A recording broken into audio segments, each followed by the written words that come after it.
Hey guys, Matt here. Wanted to let you know in a few minutes I will be interviewing friend of the pod, Tevi Troy, about his great new book, The Power and the Money. Stay tuned for that. First, though, I'm going to talk some politics with other friend of the show, Jamie Weinstein. Don't want to miss that. Enjoy. Well, howdy hi-ho, folks. Welcome back to the podcast. I am beloved political commentator Matt Lewis, and I'm happy to welcome friend of the pod. He's also the host of the Monday edition of the Dispatch podcast, Jamie Weinstein. How are you? I'm doing well. I was not expecting Heidi Hi Ho. That's a wonderful introduction here. Made me think it's the holidays or something, or The Simpsons, who's the neighbor that says that. But yeah, I'm very happy to join the show again. Well, it is great to talk with you, as always, and that's why I'm in a good mood. And I wanted to run this idea by you. I'm probably going to write about this, but I feel like there's something of a reordering going on just in the past couple of weeks. You've had, on one hand, Donald Trump. He's endorsed by RFK Jr., obviously a very iconic Democrat from a iconic Democratic family. You've got Tulsi Gabbard, a Democrat or a former Democrat, endorsing Trump. He's obviously a former Democrat himself. He's being endorsed. One of his biggest backers is Elon Musk, at least from the opinion leader standpoint. And at the same time, you have Kamala Harris bringing in these kind of Reagan Republicans to speak at her convention. She's flip-flopping on things, including a border wall, to sort of appeal to the center and the center right. What in the world, Jamie, do you think is going on? Well, I'm probably less quick to make profound statements that things are going to change for the long run. I should add, though, I mean, you mentioned backers of RFK being Elon on the opinion side. We should note that the number one financial backer, I think, maybe of both candidates, but certainly of RFK and one of the biggest of Trump, is the same guy, which is one of the heirs to the Mellon family, who doesn't give interviews and just kind of shows up and just writes a check for $50 million or $25 million to both candidates. If you told me that Tulsi Gabbard had already endorsed Trump, I would have said she did. Yeah, about a month or 5 months Yeah. ago or Well, she six is months doing ago. debate prep. Yeah. Reportedly, she's playing the role of Kamala Harris in Trump's debate prep. So I mean, I thought she probably had endorsed Trump. So it's not shocking to me that uh, she's endorsed Donald Trump. Um, for RFK, you know, I see downside of him losing friends maybe in Hollywood. I do see upside with him and perhaps not being embarrassed on election day, because I'm not sure these polls that show him getting, with third parties, it usually tends to just to drop off dramatically on election day. So, if he underperforms, he won't be embarrassed. And I mean, the upside, it's almost like why Mnuchin maybe endorsed Trump back in 2016. You're on the Trump train, and then you get a potential for a major post in the Trump administration that he probably would not have gotten from Kamala Harris. Excuse me. I Yeah. want to make sure I Right. pronounce the name correctly. I Yeah. have been And here's criticized. here's a point that Jonathan V. Last has made, which I think is astute, which was when Biden was the nominee and the president. If you went against Biden, there was no penalty. The Biden people weren't going to take you out or cut you out. Whereas if you went against Trump, there would be a penalty. There was a downside to being on the wrong side of Donald Trump. I wonder if with Kamala, maybe she could reassert some incentives to get people on board with her. Well, what do you think that she would have done to RFK Jr.? I mean, I don't Yeah, know. I mean, I think there's a positive incentive. I do believe that but there Donald might be Trump is for for someone like Elon Musk who wants to this is a guy whose entire business, as far as I could tell, was really, I would say, dramatically helped by Barack Obama and our government subsidizing his kind of quixotic adventures. So anyway, I he's a think business. I think you're right, and I'm not 100% sure, but there was something about maybe some of the Silicon Valley support that is shifted to Trump. Some, not all. I do believe there is an ideological strand in some of it, but some of the support may have been due to the fact that it looked like Trump was going to win. And I'm thinking of Chamath Palihapitiya. And again, I'm not 100% sure of this. But he was a donor to Biden. I think he supported the Vice President Harris when she was a senator. He shifted to Trump and with some other people when Trump was looking like he was on a glide path to victory. And some of those guys might see that as, if we get in Trump now, support him, he wins, we get some government favors for some of our Silicon Valley projects or something like that. I think that is at least worth exploring as a possibility for some of these people. So I don't think you're wrong in exploring that aspect of it. I would say for RFK, I mean, I do see him having very little upside in getting behind Kamala Harris and potential real role in a Trump administration if Donald Trump were to win. Something that he would want if he could get past Senate confirmation. But even if he couldn't get past Senate confirmation, I'm sure there's many non-approvable posts that Trump could appoint him to. I mean, I guess to your larger question, is this like a long-term trend? Is it a realignment? I do agree with you that the vice president was clearly trying to leave open room for people who are anti-Trumpers, but not necessarily on board with some of the Democratic agenda to support her. And I think that's partly due to the reality that she didn't have to face a primary and go left.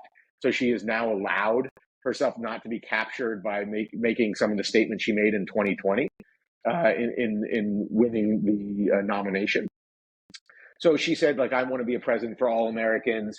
The American flag was all over the place. This was not, as I said a couple times, like the 1619 speech at the convention. It's almost like I was waiting for her to say, like, and I also endorse Tom Cotton writing op-eds for the New York Times because we support free speech. I mean, I almost thought she was going to come out and say something like that. I think she's a very smart political operation around her. I mean, I know we're going to get to it. Her not giving interviews is, like, I think, horrible, and I think it might show a lack of confidence in the candidate.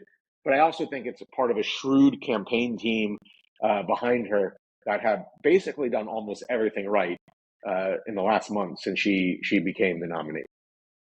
Yeah, look, I think she's done amazingly well, just far exceeded my expectations. And I think there is an effort. I mean, whether it's people speaking at the convention, or former Republicans or even current Never Trump conservatives speaking at the convention, or as you mentioned, like the displays of patriotism with the American flag and symbols that really the Republicans essentially had a monopoly on for many years. And I think Trump has kind of abandoned that to a certain degree. But yes, Kamala, I think, and the Democrats, Tim Walz is part of this too. Just things like small town America, rural values, patriotism. These are things that Republicans kind of had part of their brand. And I think that now she's making a play for them. I do think it is shrewd. And again, the contrast is Donald Trump's Republican Party. The convention, Mitt Romney wasn't there. Paul Ryan wasn't there. George W. Bush wasn't there. Dick Cheney wasn't there. All these conservative Republican luminaries, the living ones, weren't even at the convention. Instead, you have like Kanye West's ex, they call her a porn star. I don't know exactly what she does, but it's a little edgy. For my taste. Anyway, what you didn't have at the Democratic convention, we didn't have burning of the American flags and protest and the burning of the Israeli flags. What you didn't have is even anyone from the uncommitted who wanted to speak. But what you did have was a hostage family coming in of an Israeli American hostage, and the crowd saying, "Bring them home." This was not what you would have expected from this convention. And I know we'll move on to a different topic, but I do think it's a fair question: is what is Kamala's core? Where is her beliefs? Is it 2020? Is it now?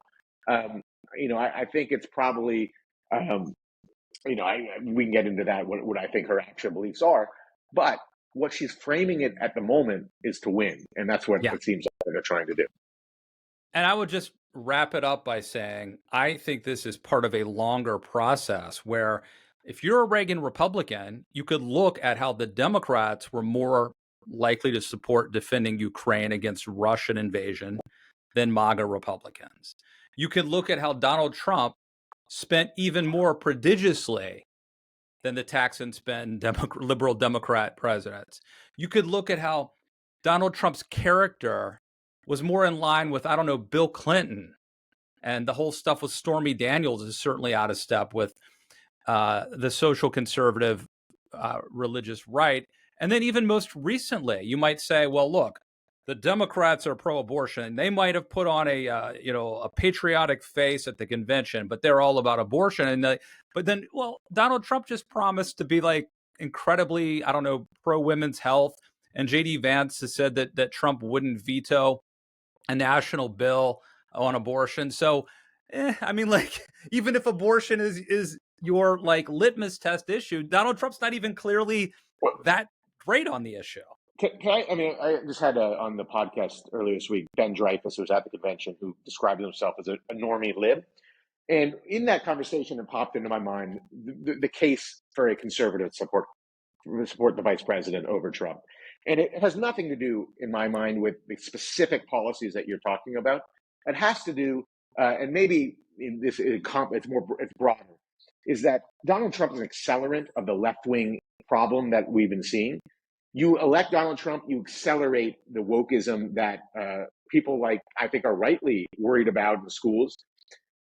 By voting for this version, and whether I don't know, we can debate whether it's a sincere version of the Democratic Party of the presidency, the one that was on display at the convention, you're almost rebuking the left wing version of the Democratic Party. So you're voting for a more normal, even if you don't agree with their policies, but a more normal, which is a better version for someone who is a conservative version of the Democratic Party, and you're voting against an accelerant to the bad version.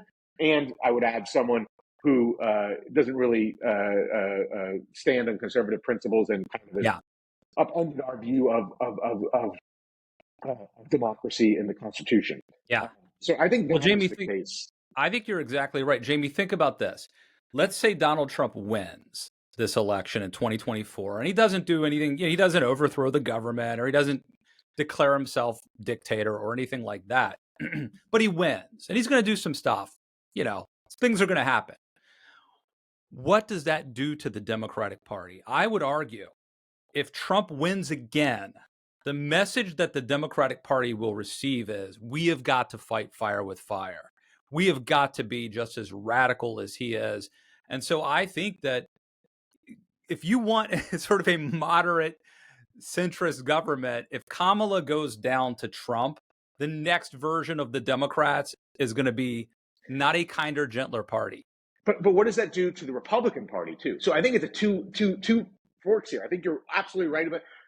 It takes away the potential, probably for a generation, of a normal Republican Party emerging if Donald Trump wins. It becomes solidified as kind of a Trumpist party. If Trump loses, there might be room for a more normal conservative candidate in 2028, and you have a more normal, as opposed to a more woke and 1619 version of the Democratic Party candidate emerging if Trump wins. So you're bringing both parties, I think, back to normalcy.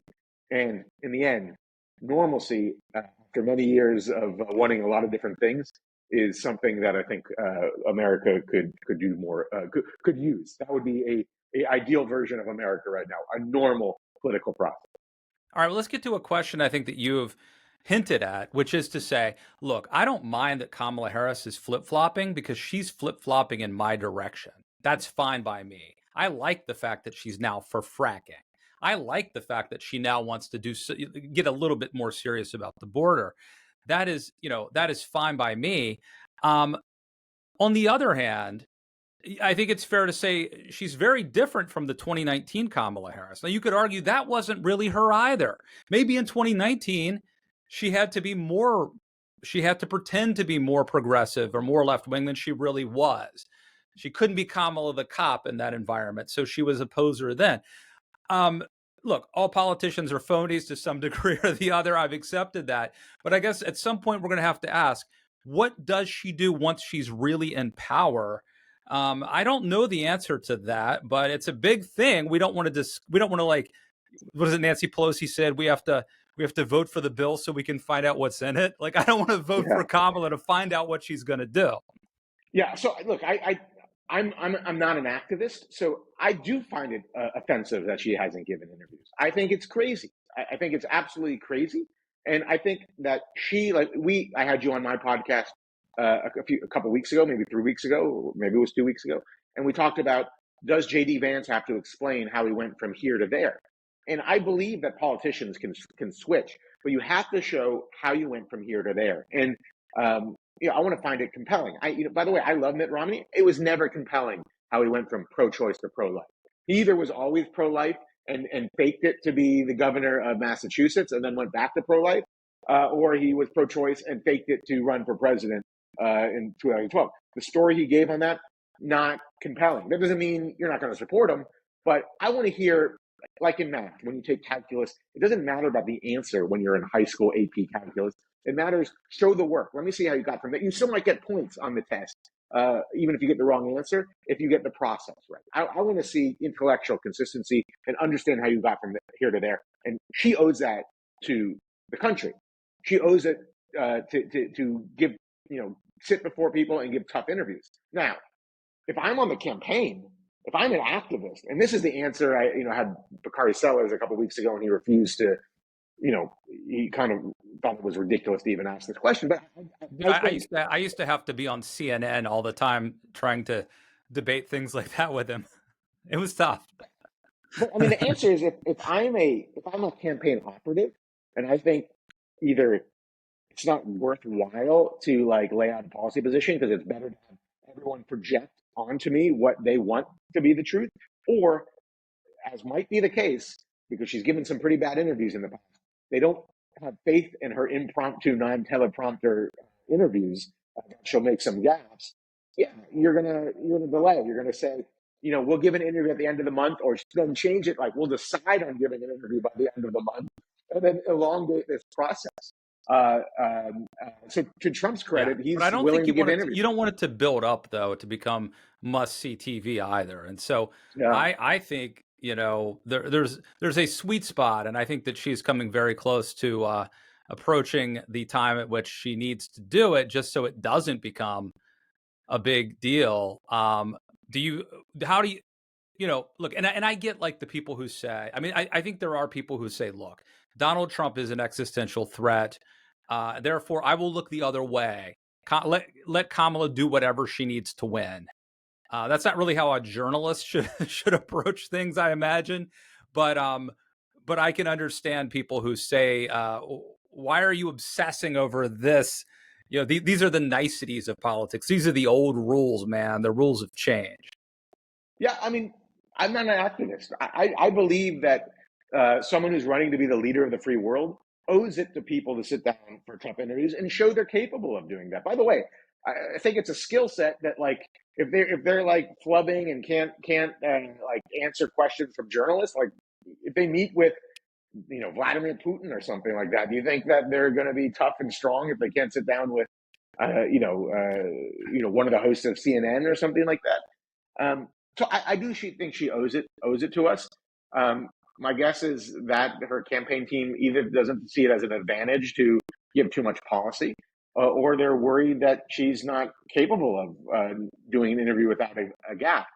I'll throw out that Obama in 2008 had this similar quality. A lot of people were projecting onto him not the not interview quality, but the what does he really believe quality? And that quality is, I want to know what my president believes, but it's pretty good when you're campaigning.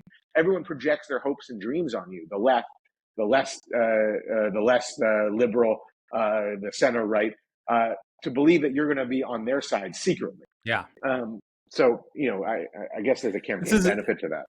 It's a weird analogy, but I've heard that musicians and songwriters say you don't really want the lyrics of your song to be too specific because then they don't apply to everybody. But if you can That's keep them interesting.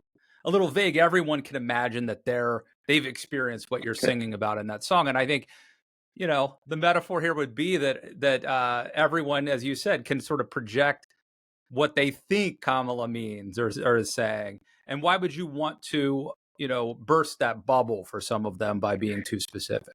Right. I mean, you could have the left people saying, "Oh, she's just playing an act right now. Her real self is the 2020 self, and this is the hard nosed politics self in order to become president." And she'll revert to us.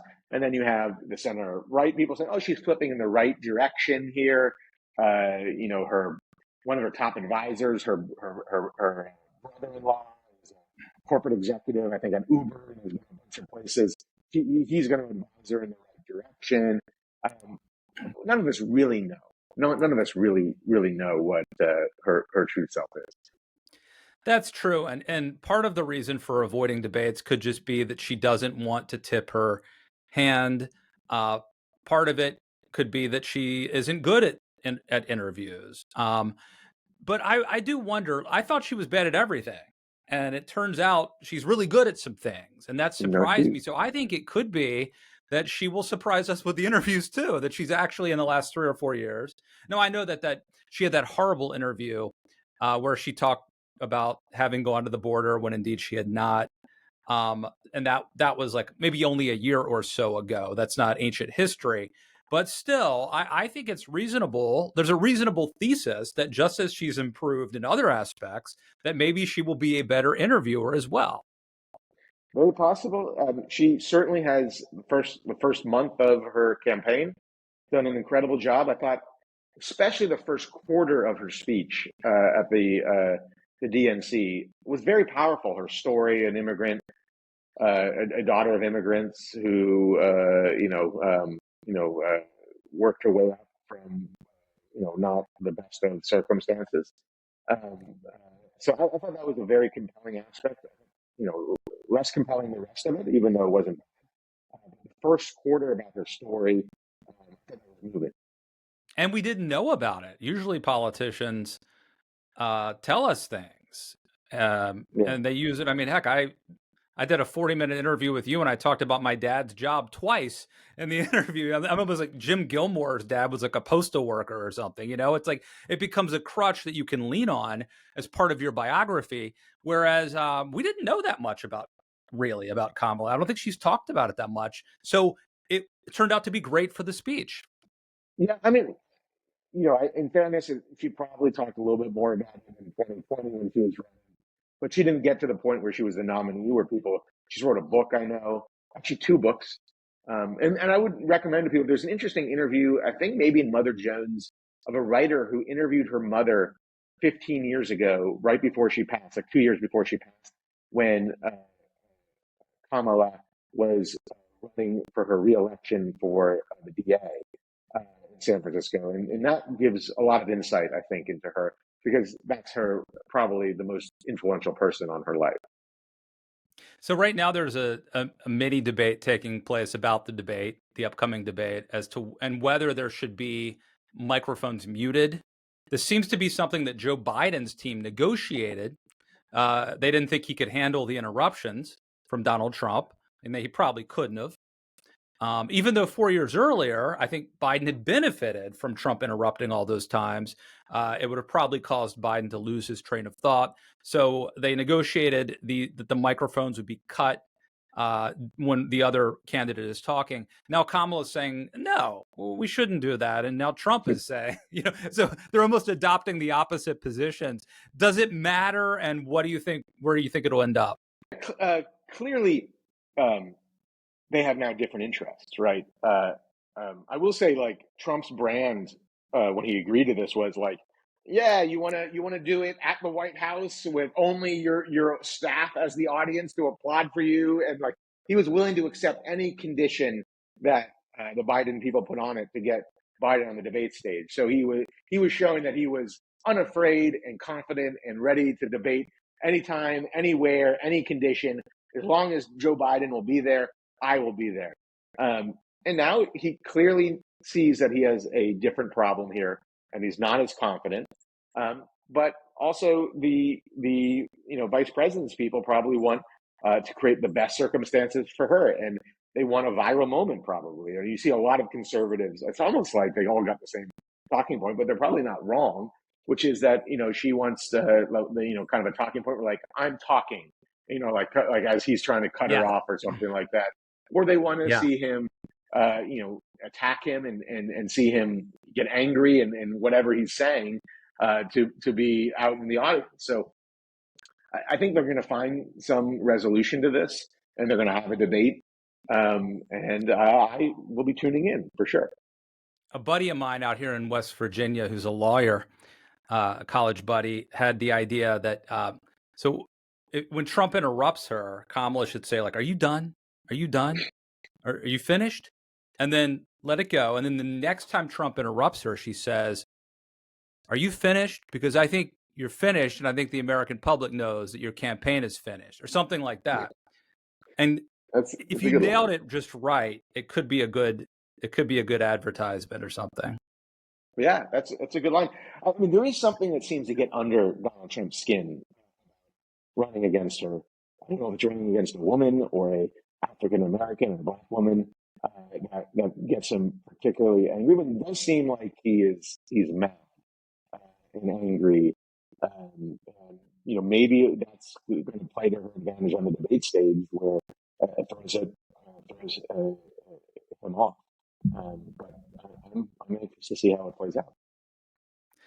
I think there is a sort of femininity that some female candidates have, and if you think about it, Nikki Haley and Carly Fiorina were probably the two toughest people for Trump to manage in a way. True.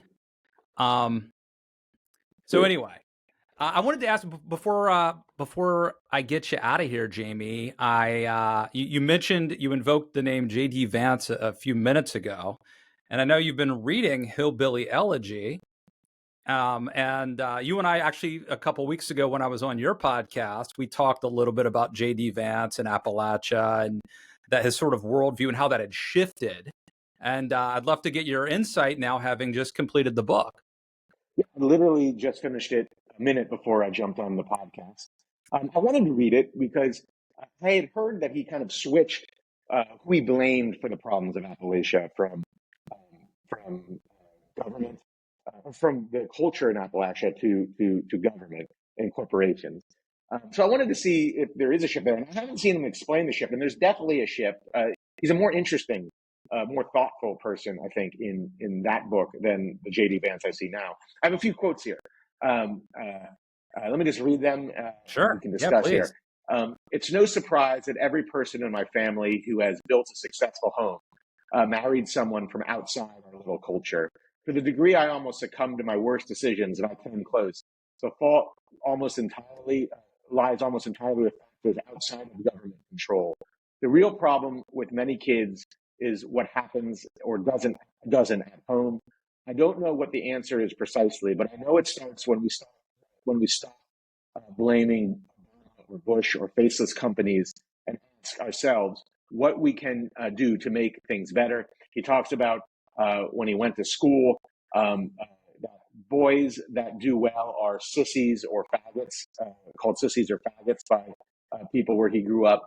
Um, Look, he doesn't say in the book that there are no things the government can do to help, but it's things around the edges, and it's something to do with his culture. Now, I don't come from his culture; I don't know his culture well, so I'm not here to criticize the what he calls the hillbilly culture he comes from. But that was the point of his book. The point of his book, whether he's right or wrong, was that there are things that we need to change on our culture, this fighting culture. This every time in the home, you're always fighting with your husband or wife, and see them almost as an enemy. That needs to change in order for us to succeed.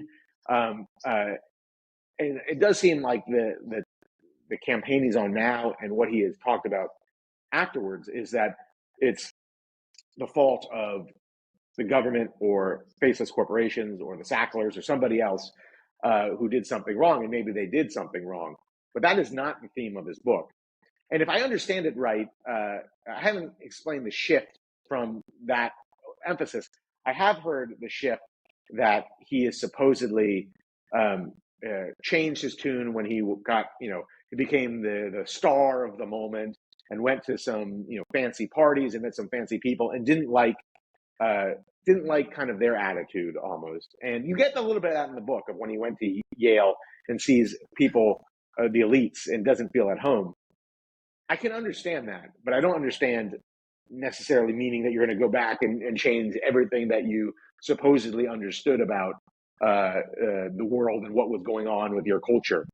But I'm open to an explanation. I just haven't seen the explanation of how he shifted. It's an interesting book. I encourage people to read it.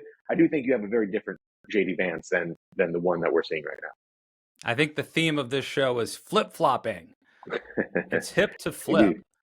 And we will leave it at that. Unless, Jamie, any final thoughts or anything you want to plug? No, please listen to the Dispatch podcast on Mondays. I think we have interesting interviews. But no, nothing else to plug. All right, my friend Jamie Weinstein, always a pleasure. Thanks for coming back on the podcast. Thank you for having me.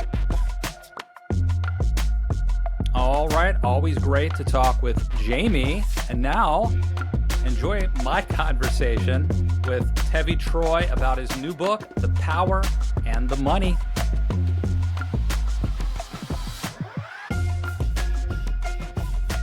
All right, Tevi Troy, welcome back to the podcast. Well, you say welcome back, Matt, but this is the first time I've been on the new format. So welcome to the podcast. I'm really glad to be here. Great to talk with you. Yeah, for those who, inside baseball folks, the audio podcast is now called Matt Lewis Can't Lose. And we're doing a lot more with video now. So, Tevi, great to have you as always. And of course, your new book is called The Power and the Money. And my first question for you is, did Coolio inspire the title? Actually, no. I've You know this song, the money and the power Yeah. and the money. Every Right. time I see this title, I get that song, Gangster, what is it? Paradise in my head. I'm the least gangster rap guy you can imagine. So, but two quick stories. Just one is my friend Dan Huff. He came up with the title for Fight House, and then I said, "You did such a great job with Fight House. Can you come up with a title for this?" And he thought, and he came up with The Power of the Money.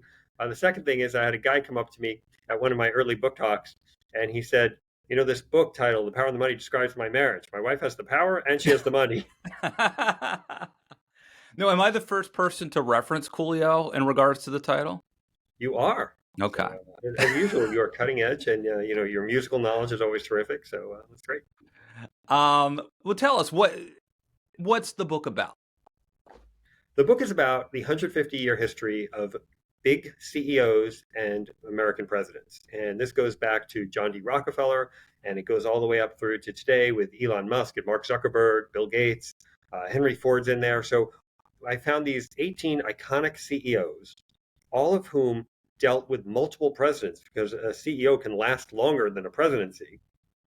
And they all were part of important American industries, and they were part of this joint growth of both corporations, because they didn't really exist before 1870 in the US in their current form, and big government, which didn't really exist in the US as of 1870. And those two have grown over the last 150 years. They become increasingly enmeshed, so that they work together on many things, even though sometimes they're at odds. And there have been all these big clashes and fights and big personalities. And I decided to really focus on those things over the last 150 years, especially in today's current moment, where both Democrats and Republicans seem to hate corporations. So I thought it was an interesting time to look at this question. Right, and so you just noted that I guess Grant is the first president you look at, and this is kind of the rise of big government and big corporations. Did you think about going back even farther? I mean, there maybe weren't corporations in the sense that we see them today of kind of big whatever. But there have been companies, and certainly there were rich people who were investing in the revolution and things like that. Did you think about going back then, or why did you start when you started? It's a great question. Well, I start when I started because I was thinking about the impact on the average American. The average American, it didn't matter if somebody was investing in the revolution or had, war bonds or whatever. It just was irrelevant. But starting in 1870, the impact of big government started to be something that existed when it didn't exist before, and also the impact of big corporations. I mean, the fact of Standard Oil. John D. Rockefeller names his company Standard Oil because it creates a standard for what the product should be. Before that, oil was unreliable, sometimes dangerous, combustible, and he said, "I'm going to create a standard product, so you know if you buy my product, it's going to be safe and it's going to be reliable." Kind of a form of private sector regulation rather than government regulation. And so now this illuminates America, right? People can have streetlights and lights in their houses. And then you have the car and people can drive around. So before 1870, people had no impact. Big businesses, big corporations had no national impact. And then after 1870, it starts to cascade. And then you have government rise up because before 1870, the only daily interaction you had with the federal government was the post office. And after 1870, suddenly you have these regulatory bodies grow and develop in order to deal with big business, to deal with Rockefeller's rapacious tactics and his monopoly. And so you have this combination of big business and big government being increasingly involved in American lives. And now, today, everything we do has something to do with government. I mean, you've got your iPhone in your pocket, and the media you consume is from a big company, and the lights in your house and the car you drive, it all comes from big companies. And at the same time, the federal government is regulating what schools do you go to, and and they also subsidize the schools. They regulate and subsidize food. They regulate and subsidize roads. So everything we do has a big government component and a big business component, and that didn't exist 150 years ago. And when you and I were kind of coming up, I mean, obviously, conservatives would have viewed big government as the boogeyman and been more inclined to be supportive of business and under the guise of, capitalism, and it's going to stoke the economy, and we'll all grow, we'll all become more prosperous. Now, though, it does seem like big government is also, to a certain degree, encroaching on our liberties, or at least tracking us, feeding our kids, propaganda, misinformation, pornography, who knows what it is. I mean, do you get a sense now that these two things, big government and big business, are, from a bipartisan standpoint, are both now boogeymen? Yeah, absolutely. And I have my problems with both. As you know, I've never been a big fan of big government, although I'm not a complete libertarian. I mean, I think that some government is necessary. And so I don't want to go back to the pre-1870 period when there was no regulation on companies and John D. Rockefeller could do whatever he wanted. And on the big business side, business creates all kinds of innovation. They create jobs. Again, the iPhones that we have and the media we consume, not always good, but everything in our daily lives comes from big business. And I want to appreciate that and celebrate that. But sometimes the companies either misuse their power, like you were suggesting, in terms of limiting our ability to communicate if they don't like what we're saying, but also in terms of just working too closely with government in limiting the rise of new competitors. Complexity is a subsidy, and the more complex the regulations are, the harder it is for a new company to emerge and bring out new innovative technologies. So, it strikes me in reading this book, you tell me if you think I'm wrong, but it strikes me that we kind of know about the early days of the robber barons and early attempts like Theodore Roosevelt reining in business and those kind of epic battles. But what I don't think most Americans know nearly as much about, for example, are FDR's battle with big business. And first of all, I want to hear about that. But first, do you think I'm right that the early stuff, the TR stuff, everyone kind of learns in history class, but some of the subsequent battles between CEOs and presidents are more obscure? Yeah, I don't know, Matt. I think that maybe the education system in West Virginia is better than elsewhere in the country if everybody Wait, knows hey, about that. we're 47th in the nation, buddy. Watch out, Mississippi. We're coming for you. But look, I guess if you talk to people who are relatively historically literate and they ask me about the book, they'll say, "Are you going to cover Roosevelt and Rockefeller?" Okay, so yeah, I guess there is some general knowledge of it. But I come up with all kinds of interesting details in The Power of the Money about that battle that people didn't know. I mean, one thing that I just found is completely fascinating is 1911. Roosevelt is no longer president, although he did initiate this thing to go after Standard Oil. Rockefeller is no longer CEO of Standard Oil. He's playing golf with a priest he hears that the Supreme Court has ruled that the government can break up Standard Oil. And he has 3 words of advice for the priest. He says, buy Standard Oil. And if you had bought Standard Oil at that moment when the company was being broken up, you would have made a mint, because Standard Oil was broken up into Exxon and Mobil and Chevron and all these massive energy companies that we know today. And so John G. Rockefeller, in his business genius, recognized that there was a huge financial opportunity here, as opposed to just the loss of the company that he had built. And he suffered. I mean, it hurt him that the company had been broken up, but he also recognized that there was a massive financial windfall that could be had. But okay, so now let's move to FDR. And he faced Henry Luce. He faced Henry Ford. A lot of Henrys coming at him. But he also had the Warners backing him up. And obviously, this is a time when our friend Jonah Goldberg, talked about liberal fascism. I guess that was Woodrow Wilson, maybe ushered that in. But certainly FDR was heavy-handed. You had CEOs trying to stand up to him because they didn't like the regulation. I'm sure he was co-opting people as well, being a very adept politician. What was that era like? Well, Jonah Goldberg is a good friend, and one of the people I talked to in developing this book, and his book, Liberal Fascism, is really a groundbreaking and very interesting book, and worth reading, and has a lot of insights into this period. But there was this quasi-fascistic element to what Roosevelt was trying to do. They gave out what's called the Blue Eagle, which was the New Deal stamp of approval on a company. And Henry Ford, he wanted nothing to do with that. He said, I don't want that buzzard on my companies.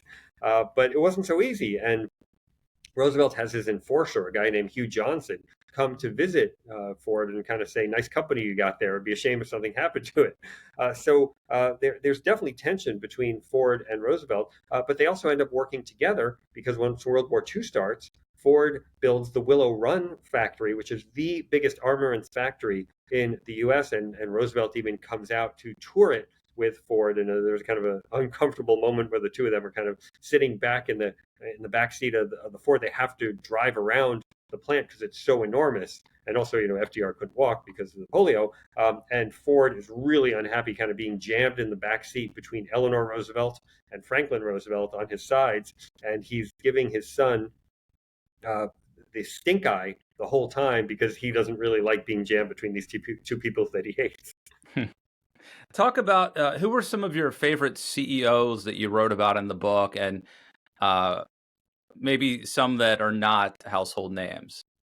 Yeah, well, we profile 18 CEOs in The Power and the Money, and I think they're all fascinating, and that's why I chose them. And in fact, I had this whole project where I was trying to figure out which CEOs, there have been so many to profile, and I had little index cards on each one where I talked about which industry they were from, what period they were from, which presidents they interact with, and I was kind of moving them around to figure out to see who fit. But this guy named Lew Wasserman, who was a Hollywood CEO who thought he could just ignore presidents and ignore government because it wasn't relevant to what he was doing in Hollywood. And then when Robert F. Kennedy's Justice Department comes after him, he kind of does a readjustment, calls an audible, and he says, I've got to get involved in politics. And he befriends LBJ. He befriends Ronald Reagan, although he was Reagan's agent in Hollywood, which helped kind of build that relationship. And then he befriends a young Arkansas governor named Bill Clinton. So he has a long historical period. And that's actually one of the interesting aspects of The Power of the Money. The presidents only might have 1 term or 2 terms, whereas these CEOs can be around for decades.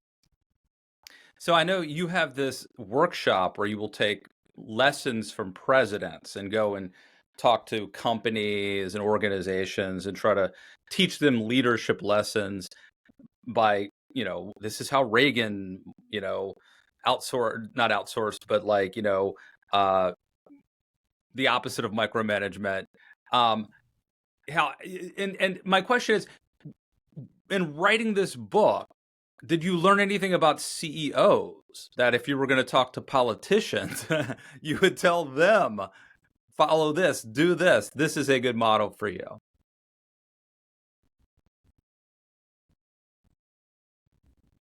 Yeah, well, first of all, thank you for mentioning my leadership training course, 1600 Lessons. It does have a lot of great lessons for companies about not just how to deal with Washington, but also lessons from presidents about how to improve your company and your company's operations. So thank you for mentioning that. Look, I think the presidents can learn that CEOs have a lot of similarities with them. I call it in the book the loneliness of leadership. Both of them are at the top of these large organizations. Everybody in the company is either subordinate to them or gunning for them, but none of them are really their peers. And if you have no peers, it's hard to find someone to talk to. And that's why Lou Wasserman was so great. He acted like a peer of presidents, and they treated him accordingly. And there's one story in the book, in The Power of the Money, where LBJ is talking to Wasserman late into the night. Wasserman leaves LBJ's bedroom finally and runs into Mrs. Johnson, and he apologizes to Mrs. Johnson for keeping Lyndon Johnson up so late. And she says, "Oh no, you don't understand. He lives for these conversations with you," because there was no one else that he felt he could really talk to. Definitely.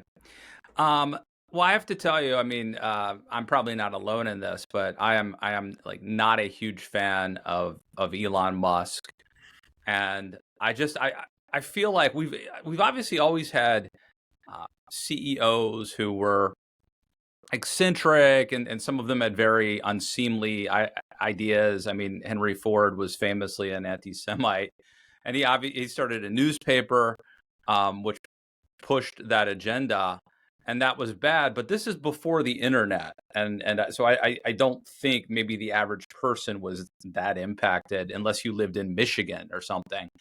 But I feel like Elon Musk, by virtue of owning Twitter X, and is able to kind of is a more nefarious figure.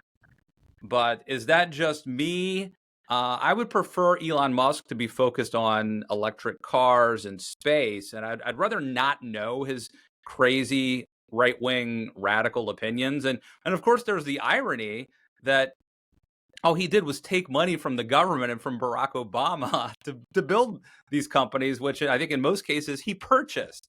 He didn't invent the electric car or anything like that. Anyway, I'm on a rant here, but I do think that because of our modern technologies, that these CEOs have more, we know more about them than maybe we ought to. Yeah, I mean, I got to defend Elon Musk a little bit because there's a lot of similarities between Ford and Musk, and I kind of bring that out in the book in The Power of the Money. They both are car magnates who kind of reinvent what the car is and make a different type of car affordable to a lot of people. They both buy platforms to get their message out. But Ford was a virulent anti-Semite. I mean, you might disagree with Musk, but he's not this vicious anti-Semite that Ford was. So I think we have to make a bit of a distinction there. It's interesting also, Ford gets praised by Hitler. He's mentioned in Mein Kampf. But he also does some repentance. At some point, he recognizes that this anti-Semitism stuff is going a little too far, and he pulls back from it. But I have this great story in the book that after World War II, he's shown film of the concentration camps, and he's kind of shaken by it. He has a stroke shortly after, and he never really recovers. So I think he saw the fruits of his evil ideology, and suffered as a result. So vicious anti-Semitism much worse than disagreeing with somebody's politics, I would say. Okay. I will concede that. I still think Elon Musk is a jerk. I still think we know way too much about him. Because and talk if you would though about the fact that he. I mean, maybe I'm wrong. I think it's in the book. He took a lot of money from the U.S. government subsidies, and from Barack Obama when he was supporting Obama, and now, of course, he's Yeah, a no, big Trump absolutely. And I fan. talk about Musk and how government and specifically the Obama administration made him. And the truth is, Musk has never voted for a Republican up to this point. He's always voted for the Democrat in presidential elections, even in 2020. Now, it seems likely he's going to vote for Trump in 24 because he's endorsed him. But Musk really gets made by the Obama administration. Obama goes to visit SpaceX in Florida. Obama's green energy incentives helped develop the rise of Tesla.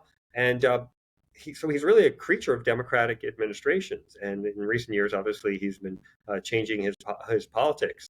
So I think he's a very interesting test case, and you don't have to like him, but he's not he's not Henry Ford level. Like this is what I Well, I'm just amazed, and this is a little bit, this is separate from the book, but we just had Robert F. Kennedy Jr. First time he's supported a Republican, he's endorsing Trump, and it just blows me away that like Ronald Reagan wasn't good enough for him. Not moral enough, I suppose. And John McCain, maybe not heroic enough for him. Mitt Romney, not decent enough for him. We finally got a president. We finally got a Republican good enough for RFK and Elon Musk. I don't get it. I'm blown away. Anyway, that's far afield.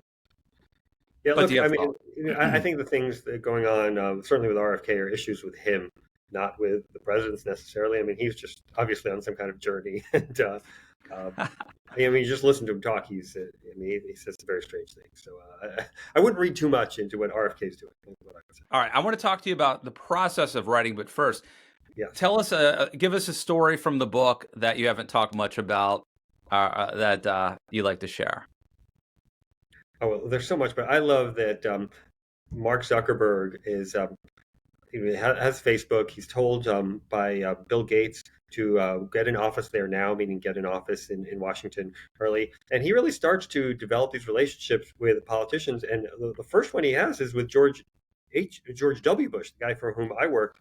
And he holds a book event for Bush's memoir shortly after the 2010 elections. And I speculate that in the book that it may have had something to do with the fact that the Republicans had taken Congress back, and so there was some benefit to being nice to a Republican at the time. And then he does a Facebook Live event with Barack Obama, where he's totally nervous and he's sweating, and Obama's kind of making fun of him about how nervous he is, and Obama kind of jokes about the hoodie stuff. So he's palling around with presidents. Now he seems persona non grata on both sides of the aisle, but he really was trying to make an effort to befriend presidents in the earlier days. And Gates, who gave him this advice, learned it the hard way, right? Oh, good and hard. Yeah, he thought he could outgrow government. He thought he was faster and better and smarter than the government. And the Clinton administration came after him, and they lost. And in fact, Brad Smith, who's now the president of Microsoft, came in at about the time, not as president, but he initially was general counsel. But he comes into the company at around the time that Gates is leaving, in large part because of the failure of Gates's fight the government strategy. And Brad Smith says that his approach is make peace, because the government is just too big, too powerful, that if you start a war with the government, you're generally not going to win it. I wonder if that's ever going to happen with Elon and the current big tech folks. If the government's ever going to, put them in line, because I do feel like now, and this is not original to me certainly, but the ability, like if Twitter bans you, it's not censorship, of course, because only government can censor you. But effectively, if you are trying to be an opinion leader and get your voice heard, if there's debanking, there's canceling you on social media platforms. If these companies have the ability to shut you down effectively as a human being, which I don't think was possible in the past. Yeah, and look, sometimes the government likes it. I mean, if the big tech companies are shutting down Republicans, then the Democratic administration is not necessarily going to object. And we saw some of that stuff in the COVID era. So, and the companies are very powerful. And I would say, actually, it is a form of censorship. It's not a violation of the First Amendment, but it is a type of censorship. If a platform says, we're not going to let you get your word out there, the Supreme Court jurisprudence right now is such that it is a more free speech country than it's ever been. I can say pretty much whatever I want, anytime I want, but I can't necessarily get it on a platform and amplify it. And that's not the government that's limiting it, but it's these big tech companies. Yeah. But of course, I mean, if you want to be involved in politics or have your voice heard by more than just a dozen people on a soapbox, you have to be on a platform where people are. So it's sort of, I don't know, we're in uncharted waters. One guy who got away with this was Steve Jobs. He got away with not playing ball with government. Is that just because he died before they got him? Or was there something special about Steve Jobs? There was something special about him and also Apple. I mean, look, Apple is a premium product. I know a lot of people have iPhones, but because it's not a universal product, it's not seen like a utility where everyone has to buy it. So government has a little less ability to get involved and limit what he's doing. He was also seen as a creative genius. He was a Democrat, but he didn't go too far involved on one side or the other, which I argue is a danger. So we didn't kind of raise the ire of either party. But he just thought government was a waste of time, and he really didn't want to waste his time with it. And the strategy worked for him. He did, however, at some point meet with Clinton officials to kind of advise them on their case against his enemy, Bill Gates. And so there was this kind of friendmity between the two of them. And one of the jokes I have, and there's a whole bunch of jokes in the book, but one of the jokes is that Bill Gates is so rich and powerful that he hired cancer to go after Steve Jobs. Mm. It's kind of a morbid joke. Was that in the back? I know you have a bunch of jokes in the back. Yeah, I have an appendix with a whole bunch of jokes about different CEOs going back over 100 years, including a whole bunch of Henry Ford jokes. There were even Henry Ford joke books back in the day. All right, well, let's talk about writing it. How long did it take you? What was your process? Did you write a certain time of day? How did that all work? Yeah, it's a good question. It took me about 4 years to get this book out. A lot of that time was getting the idea developed, finding an agent who would support it, which I actually ended up not doing it with an agent. I went directly to the publishing house, which worked out, but is not always the right approach. But what I found is the agents wanted me to write the book they wanted to write, not the book I wanted to write. I had a vision for this book 4 years ago, and I was really determined to write the book I wanted to write. It's not always easy to do that. I was fortunate. This is my 5th book, and I've gotten some attention on my other books. So I'm glad I was able to get it out there. But that is part of it. That whole time I was researching, I was developing research files. I was trying to figure out who my targets would be. But I have this rule that I don't start writing a book until and unless I have a signed contract from a publisher, because I know how many things can go wrong in this business. And so then once I got the contract, I was really pedal to the metal for 6 months, writing this book every day. I got up in the morning, I went to my morning prayers, I played tennis, and then I wrote from when I got back from tennis at 9 o'clock, I wrote until the evening. And it was a very intense period.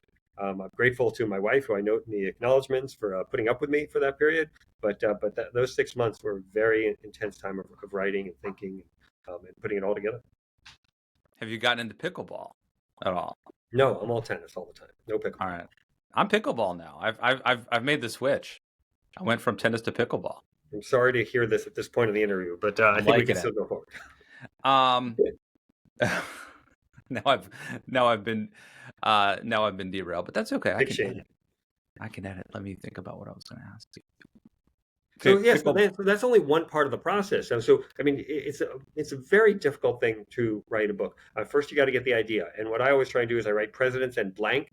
Blank is something that nobody has written about, but also speaks to our current moment. So, I've written about presidents and disasters, presidents in pop culture, in the Obama years, presidents and infighting in the Trump years. So I'm really trying to capture what's going on in the zeitgeist with my using the presidential lens to teach us about it. Then, as I talked about, you have the writing process. But then, once you have the book out, you got to sell the book. You got to publicize the book. You just went through it with your terrific book, "Filthy Rich Politicians," and it's not easy.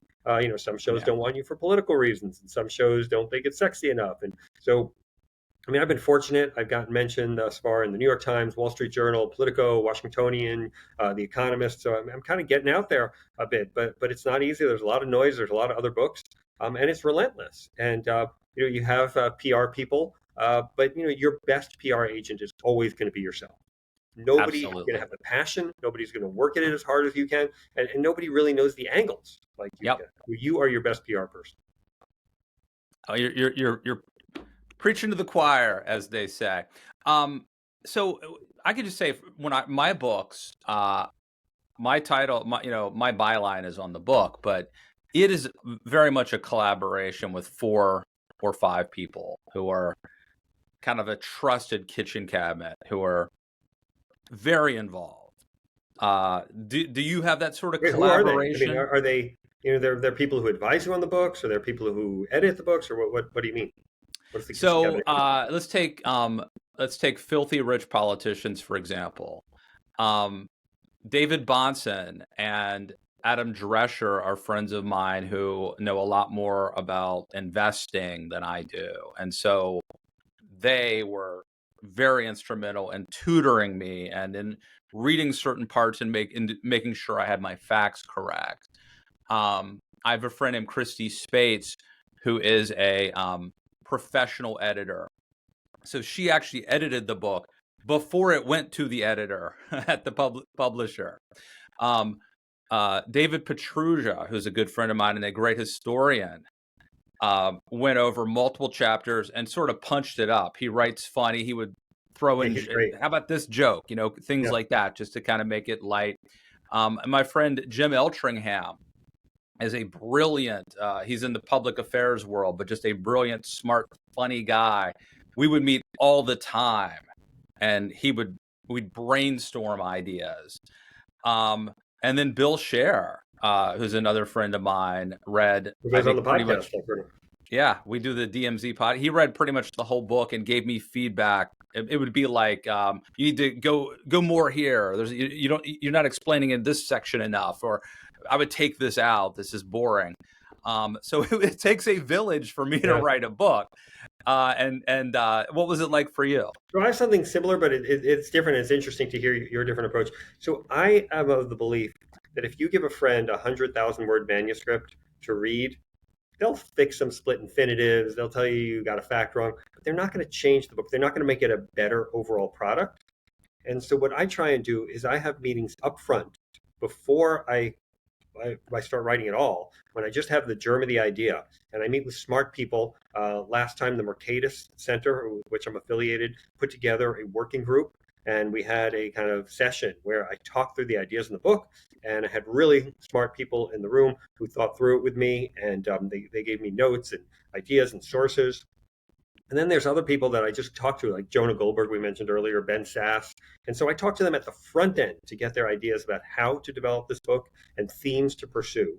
And then I write the book, and I have a very close friend named Matt Robinson, who's a super talented editor and writer, and he goes over every chapter, and he helps with it. And then when I'm done with this book, I sent it to 3 historians, a liberal historian, a moderate historian, and a conservative historian. The conservative historian is a guy named Vin Canato, who wrote a great book on Mayor Lindsay. The moderate historian is my brother, Gil Troy, who's written a bunch of books on the presidency. And then my friend Larry Haas, he's not that liberal, but he's a Clinton appointee, and they all gave me their insights. But again, once you've written 100,000 words or so, they're not going to make that many changes. Their changes aren't going to be that big. Gil, my brother, gave me some really helpful structural advice about how to sequence the book so that it was more of a driving narrative, and that was helpful. Structure is so important, and I don't say nobody teaches it, but you don't think about it, right? But it's so vital, right? But here's advice to anybody who's listening who wants to write a book. Don't write 100,000 words and then just plop it on the desk of a couple of friends and expect them to kind of bail you out or shape it. You've got to get the insights on the front end, not on the back end. And just to show you how expansive my collaborations are, Tevi, you gave me some stuff for the book too, including, I think you gave me a story for Filthy Rich Politicians. Correct me if I'm wrong. You told me about how Joe Kennedy bought up a bunch of John F. Kennedy's books, and when Joe Kennedy died, they found like crates of them, like in their attic or basement, right? Well, he bought it to put it on the bestseller list. Yes, to try to boost it. Yeah. And that went. And you quoted me in your previous book as well, Too Dumb to Fail. So I appreciate the collaboration with you and talking through ideas. But it's really important. And then the other thing is, I always give these people acknowledgments. In the acknowledgments, I write nice things about them. I also write nice things about my family who put up with this, my tennis partners. I think the acknowledgments are a really important section. I read them for everybody's book to see who they're friends with and see where their agents are and stuff like that. But it's an important opportunity to thank the people who've helped you along the way. Indeed. All right. The book is The Power and the Money, the epic clashes between commanders-in-chief and titans of industry. Tevi Troy, always a pleasure, my friend. Thanks, man. All right.